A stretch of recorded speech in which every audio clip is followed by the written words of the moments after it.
Bon samedi, j'espère que vous allez bien. Écoutez, la semaine dernière, vous avez été nombreux à m'écrire suite à ma chronique la semaine passée où je vous partageais 3 trucs pour avoir cette vitalité, cette énergie. Je vous disais que, je fais attention à mon alimentation, donc je me fais beaucoup de jus fraîchement pressés.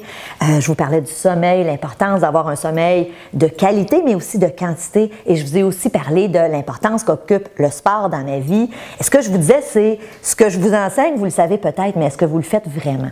Et vous avez été nombreux à m'écrire en me disant « Stéphanie, on en veut plus. On veut plus de trucs pour justement avoir une vie où est-ce qu'on a plein d'énergie, plein de vitalité. » Et pour ce faire aujourd'hui, j'ai décidé de vous parler d'un super bon livre, de 2 super auteurs très prolifiques. Et j'ai nommé le livre Rajeunir de l'auteur Stéphanie Millaud, et oui, ici en personne, et Isabelle Rousseau-Caron, qui est une amie à moi. On a publié ce livre-là il y a un peu plus qu'1 an. C'est un livre dans lequel on vous transmet 12 révélations pour améliorer votre vie, pour rajeunir. Puis évidemment, on ne parle pas de botox ou de chirurgie, pas du tout.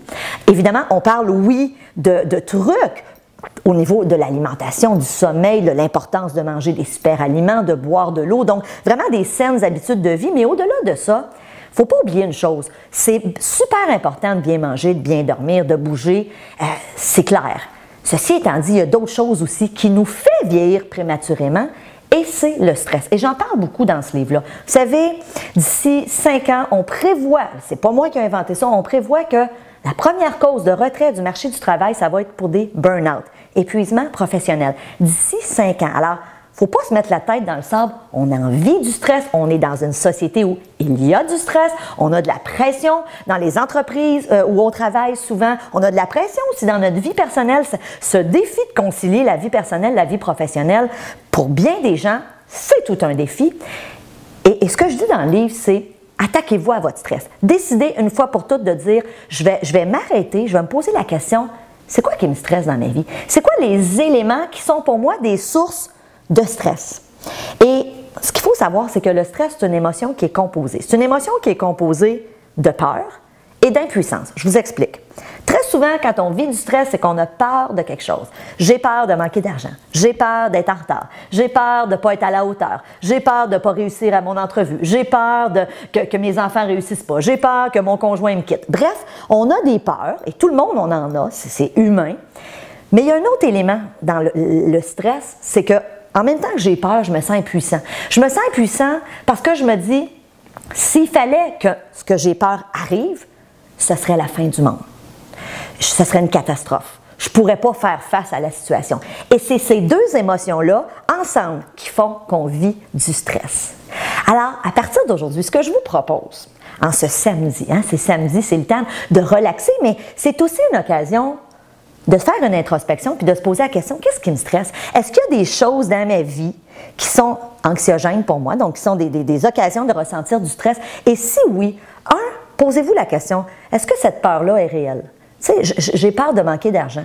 Est-ce que c'est une peur qui est réelle? J'ai peur de perdre ma job. J'ai peur que mon conjoint me quitte. Toutes les peurs qu'on a, très souvent, ce qu'il faut savoir, c'est que c'est des peurs qui sont là, mais c'est les chances que ce que j'appréhende se produise sont souvent très rares. Et l'autre question à se poser, à partir du moment où tu dis oui, la peur que j'ai, ça pourrait arriver. Je pourrais perdre ma job. Je pourrais manquer d'argent à la fin du mois. Mais à partir de là, l'autre question à se poser, c'est OK, et si ça arrivait?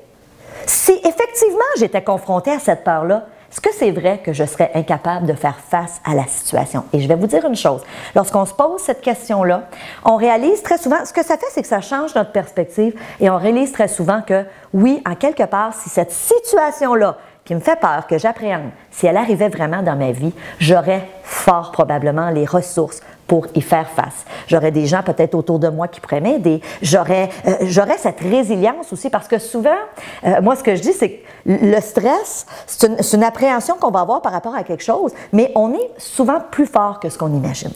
Alors, en ce samedi, je le sais que c'est samedi, je le sais que c'est le temps de relaxer, mais en même temps, je vous invite à faire cette petite introspection-là, de vous poser la question, y a-t-il des choses dans ma vie qui me stressent pour rien?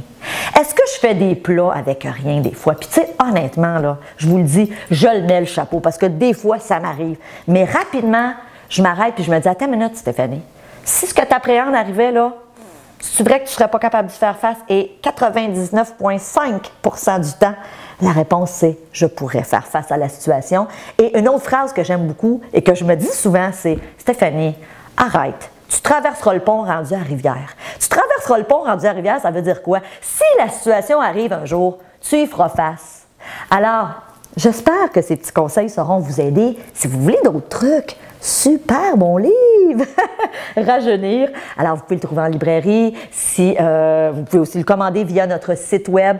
J'ai envie de vous poser la question, vous, c'est quoi vos trucs? C'est quoi vos trucs pour avoir de l'énergie, de la vitalité? Alors, allez sur ma page Facebook. J'espère que vous êtes mon ami Facebook.